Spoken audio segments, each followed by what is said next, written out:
Answer सब आते हैं लेकिन किसमें कितना लिखे सर, ये कंफ्यूजन बहुत बड़ा होता है। छोटा टॉपिक है जिसका जवाब एक लाइन में मिल रहा है आपको, लेकिन उस पर 5 नंबर दे दिए गए हैं, तो 5 नंबर के लायक कैसे लिखें? अपने शब्दों में लिखेंगे तो नंबर मिलेंगे नहीं मिलेंगे, बुकिश लैंग्वेज में कैसे लिखें, कितना याद करें, ये एक समस्या होती है। How to write introduction and conclusion, ये समस्या। कुछ समस्याएं बहुत छुटपुट होती है लेकिन सबके मन में होती है।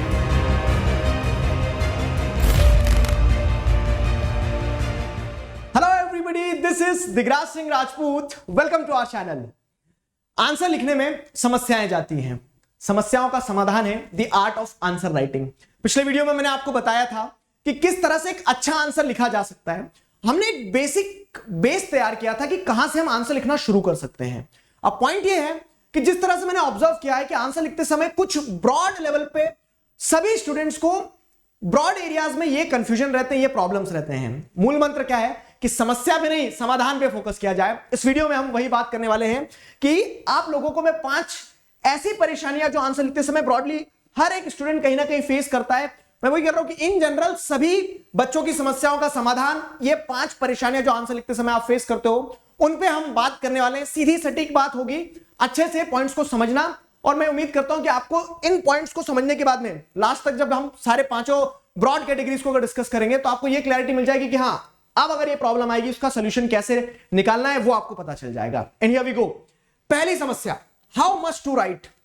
आप में से अधिकतर लोग मेरी इस बात के साथ एग्री करोगे कि आप एग्जाम हॉल में जब क्वेश्चन पेपर को देखते हैं तो आपको ऐसा लगता है कि आंसर सब आते हैं लेकिन किसमें कितना लिखें सर, ये कंफ्यूजन बहुत बड़ा होता है। किसमें कितना लिखें, इस चीज का सीधा समाधान मैं आपको देता हूं।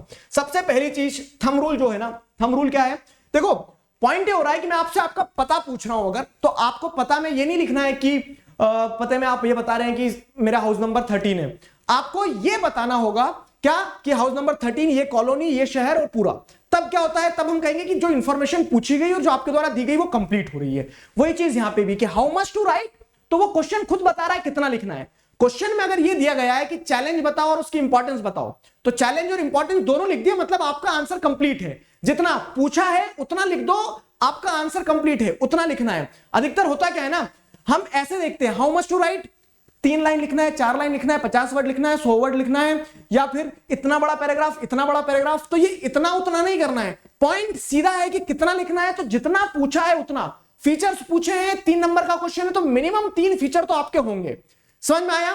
तो कितना लिखना है, आपको आंसर कंप्लीट लिखना है, जितना पूछा है उतना लिखना है। और दूसरी चीज क्या, दूसरी चीज ये है जो हमने डिस्कस वैसे भी की थी, क्या कि आंसर लिखने से पहले आपको क्लैरिटी होना चाहिए कि कितना कंटेंट जाएगा आपका। वो ये है कि जितने नंबर का सवाल है, सवाल 5 नंबर का है तो हमें ये पता है क्या कि according to the marks allotted, according to the marks allotted, according to the marks allotted 5 number का सवाल है तो 5 पॉइंट तो आपके जाएंगे ही जाएंगे। 5 पॉइंट से मेरा तात्पर्य क्या है कि एक ही आइडिया के 5 पॉइंट नहीं बता देना है कि 4 शब्द ऊपर, 4 शब्द दूसरे पॉइंट में, 4 शब्द तीसरे पॉइंट में और 4 शब्द चौथे और 5वें पॉइंट में। यहां पे 5 अलग अलग तरह के आइडियाज आपको 5 पॉइंट में लिखना है, आंसर पॉइंट में लिखना है। ये तो हमने क्या कर लिया, थंब रूल बना लिया, लेकिन ये ध्यान रखना क्या कि वो 5 अलग अलग आइडियाज पिच करें। तो कितना लिखना है, आंसर आपका कंप्लीट होना चाहिए। अब मैं आपको शब्दों में नहीं बांध रहा हूं। अगर मान लो कोई बड़ा क्वेश्चन आया, जैसे बड़ा क्वेश्चन आया फॉर एग्जांपल, अगर हम पूछें आपसे कि मैं एग्जांपल सोशल के लेते चल रहा हूं लेकिन ये हर कंटेक्स्ट में आपको सेट हो जाएंगे।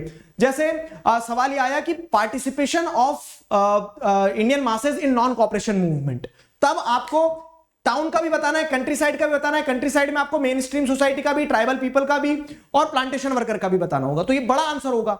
तो बड़ा आंसर इसका मतलब ये नहीं कि पूरे एनसीईआरटी के 2 पेज लिखना है, लेकिन ये 5 एरियाज को टच करना है आपको, मतलब ये 4 एरियाज को टच करना है। इस तरह से आपका आंसर कंप्लीट हो रहा है। तो जितना पूछा है उसका कंप्लीट लिखो, और अब 5 नंबर में आया तो मिनिमम 5 पॉइंट्स तो आपके जाएंगे ही जाएंगे। तो ये अप्रोच रहना चाहिए कितना लिखा में। समझ में आया?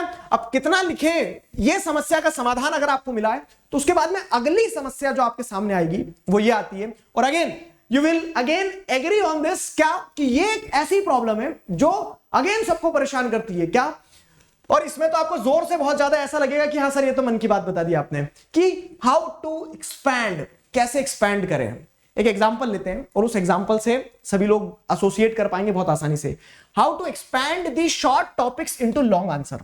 मतलब आपसे एक सवाल पूछा गया, उस सवाल का जवाब आपको पता है कि 1 लाइन में या फिर 2 लाइन में उस सवाल का जवाब मैं लिख दूंगा। अब वही सवाल 5 नंबर में आ गया, यहां फंस जाते हैं। मतलब कि एक छोटा टॉपिक है जिसका जवाब एक लाइन में मिल रहा है आपको, लेकिन उस पर 5 नंबर दे दिए गए हैं, तो 5 नंबर के लायक कैसे लिखें, यह समस्या होती है। अब देखो, इस समस्या का समाधान मैं आपको बता रहा हूं। इस समस्या का समाधान कहां मिलेगा पता है? इस समस्या का समाधान मिलेगा जो हमने हमारे प्रीवियस पार्ट में डिस्कस किया था, क्या? दी दिगराज सर्च अप्रोच। अब मैं आपको एक बहुत अच्छी चीज बताता हूं। मैंने कल आपको जो हमारा प्रीवियस पार्ट था जिसमें मैंने आपको बताया था कि आंसर कैसे लिखना है, शुरू कैसे करें, तो उसमें बताया था कि आप नैरो डाउन करो कॉन्सेप्ट को। ये अप्रोच रखी थी हमने। आंसर में क्या लिखना है हमें कोई फर्क नहीं पड़ता, हमें यह पता करना है सबसे पहले कि सवाल आया कहां से है। तो हमने सवाल को नैरो डाउन करेंगे कि सवाल कहां से आया, किस चैप्टर से, चैप्टर के किस टॉपिक से, सब टॉपिक से वो। तो अब होता क्या है कि अगर ऐसा कोई सवाल आता है जिसका आंसर एक लाइन में बन रहा है लेकिन वो 5 नंबर पे पूछ दिया, तो बाकी के 4 पॉइंट कहां से लाएं सर? तो उसके लिए अप्रोच ये रहेगी कि आप इर्द गिर्द की चीजें लिख सकते हैं, वो गलत नहीं होगा। क्यों? क्योंकि आप टॉपिक से एसोसिएट लिख रहे हैं। अब मैं आपको एक प्रैक्टिकल एग्जांपल बताता हूं। बहुत सारे बच्चे कुछ दिनों से ये सवाल लेके भी आए हैं और 2-3 बार मेरे सामने आया है। सवाल ये है कि एज ऑफ इंडस्ट्रियलाइजेशन चैप्टर में एक क्वेश्चन आता है उस चैप्टर से कि व्हाई दी मर्चेंट्स स्टार्टेड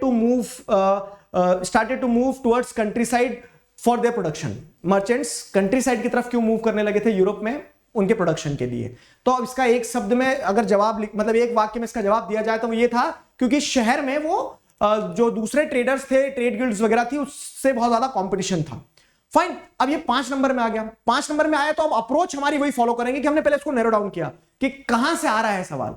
सवाल आ रहा है age of industrialisation chapter, proto industrialisation वाला टॉपिक। प्रोटो इंडस्ट्रियलाइजेशन वाले टॉपिक में भी आप नैरो डाउन कर देंगे अगर उसे, तो प्रोटो इंडस्ट्रियलाइजेशन वाले टॉपिक में आपको समझ में आएगा कि क्यों मर्चेंट्स मूव कर रहे थे। तो अब आप आंसर लिखते समय प्रोटो इंडस्ट्रियलाइजेशन के बारे में, प्रोटो इंडस्ट्रियलाइजेशन के पीरियड में क्या होता था कि प्रोडक्शन घर से ही होता था, ये वाला पॉइंट, ये सारी चीजें लिख सकते हैं। अब ये सारी चीजें लिख देंगे तो आपको एक बेस मिल गया और आपको आगे बढ़ने के लिए भी क्या मिल जाएगा? उसी पैराग्राफ, उसी टॉपिक के कंक्लूजन पॉइंट्स मिल जाएंगे।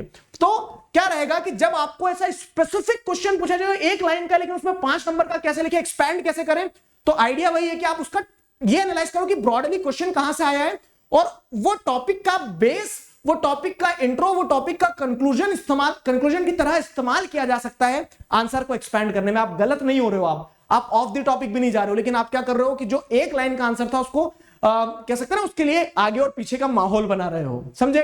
तो ये टेक्निक का इस्तेमाल करना बस, तो आपको काफी मदद मिलेगी। ये एक समस्या थी। तीसरी समस्या, writing in our own words और बुकिश लैंग्वेज। अपने शब्दों में लिखें या बुकिश लैंग्वेज में लिखें।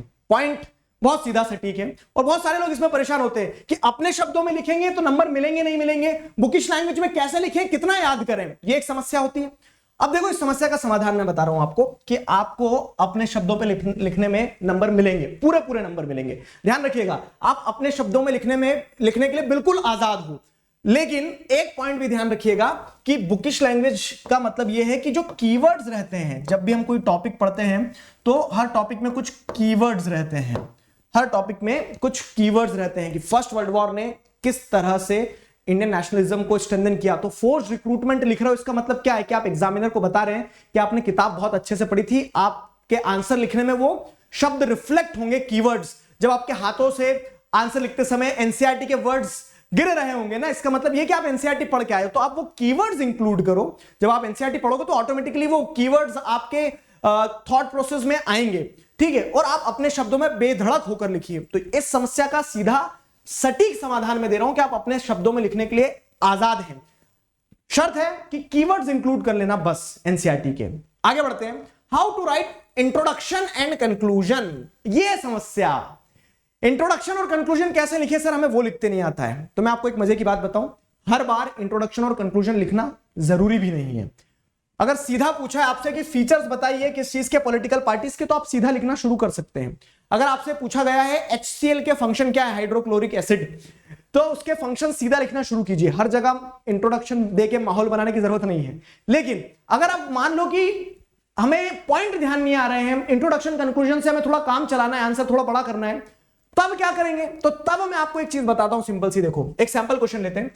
Describe any 3 provisions of amendment made in Indian Constitution in 1992 for making three tier government more effective and powerful. Three tier government को more effective powerful बनाने के लिए जो कॉन्स्टिट्यूशन अमेंडमेंट किए, तो अभी हमें आंसर में जाना ही नहीं है, हमें तो आंसर पता है सब, हमें ये देखना कि इसका इंट्रो कंक्लूजन कैसे जाएगा। तो देखो पहली बात तो ये कि हर वक्त जरूरी भी नहीं है, लेकिन अब मान लो ये 5 नंबर में आ गया तो आप इंट्रोडक्शन कंक्लूजन के साथ जा सकते हैं। 3 प्रोविजन पूछे तो वैसे 3 नंबर में ही आना चाहिए, लेकिन ठीक है मतलब हम वर्स्ट केस में लेके चल रहे कि 3 प्रोविजन पूछ के 5 नंबर पूछ दिए, ठीक है। तो अब आप जैसे क्या लिखोगे, तो इंट्रोडक्शन जो रहता है, तो मैं आपको एक चीज बताता हूं, आपका इंट्रोडक्शन आपको सवाल में ही मिलेगा। सवाल से आप कंटेक्स्ट सेट करो, कैसे? तो describe any 3 provisions of amendment made in the Indian constitution in 1992 for making the 3 tier government more effective and powerful. तो आप यहां से स्टार्ट करेंगे दी 3 प्रोविजंस या फिर provisions of the constitution which came after the 1992 amendment which made the 3-tier government more effective and powerful are given below। समझ में आया? मतलब ये सवाल के फॉर्म में था, आपने उस सवाल को, जैसे हम इंग्लिश में डायरेक्ट इनडायरेक्ट खेलते हैं ना, स्पीच चेंज करके, वही आपको करना है कि वो सवाल को ही आपको क्या करना है, मतलब वही सवाल ने आपको रस्सी पकड़ा दी। रिले रेस होती ना कि आगे वाले ने पीछे वाले को दे दिया इस तरह से, तो अब क्या हो रहा है कि वो रिले रेस में जिस तरह से वही रिले लेके आगे दौड़ता है इंसान, तो आपको भी वही सवाल से आपका आंसर शुरू करना है, तो वही इंट्रोडक्शन बनेगा, ठीक है। आप चाहें तो जैसे ये जो वर्ड्स होते हैं कि following reasons are given below, तो ये सारे वर्ड्स ऐड करके इंट्रो बना सकते हैं अपना। समझ में आ रहा है? इंट्रो बना दिया, अब जो पूरे पॉइंट्स लिख दिए मतलब आपने बता दिया कि विमेन के लिए 1/3 सीट रिजर्व कर दी है, वो पूरा आंसर मटेरियल लिखने के बाद में कंक्लूजन जो रहेगा, तो आप कंक्लूजन में उस तरह से लिख सकते हैं, तो the above given points prove that क्या कह सकते हैं, 3rd टियर गवर्नमेंट जो है वो इफेक्टिव और पावरफुल हुई है। तो वही इंट्रो वही कंक्लूजन का कंटेक्स्ट आपको सवाल से ही मिलेगा, ठीक है। इंट्रो कंक्लूजन जब लिख रहे हैं तो कंटेक्स्ट सवाल से ही उठा लेना। हाँ, एक पॉइंट ये होता है कि अगर मान लो कि कोई कंक्लूजन ऐसे निकालना हो, कैसे कि कंजर्वेशन रिसोर्सेज का क्यों जरूरी है, तो कंजर्वेशन रिसोर्सेज का क्यों जरूरी है, सारा सब कुछ लिखते हो आप कंक्लूजन में लिख सकते हो, क्योंकि इससे क्या है कि मतलब कंक्लूजन मतलब आप अपना क्या दे रहे हैं, आप एक तरह से स्टोरी समअप कर दे रहे हो, तो आप वो समअप कर सकते हो कि इसलिए जरूरी है, नहीं तो ऐसे में एक समय पे क्या हो जाएगा कि ह्यूमन सर्वाइवल डिफिकल्ट हो जाएगा। तो ये आपने कंक्लूजन में लिख दिया, तो वो जैसे कहीं पे कंक्लूसिव बात निकल रही है तो वो ऐड कर सकते हो, ठीक है। सिमिलरली जैसे आप देखोगे कि average income is useful for comparison but it may hide disparity, support the statement with suitable arguments.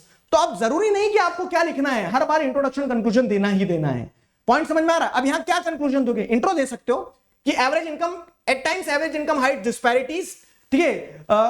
तो आप लिख सकते हो this can be analysed from the arguments given below, ठीक है। तो अब आप नीचे आर्गुमेंट देना शुरू कर दोगे कि कैसे एवरेज इनकम डिस्पैरिटी को हाइड करता है।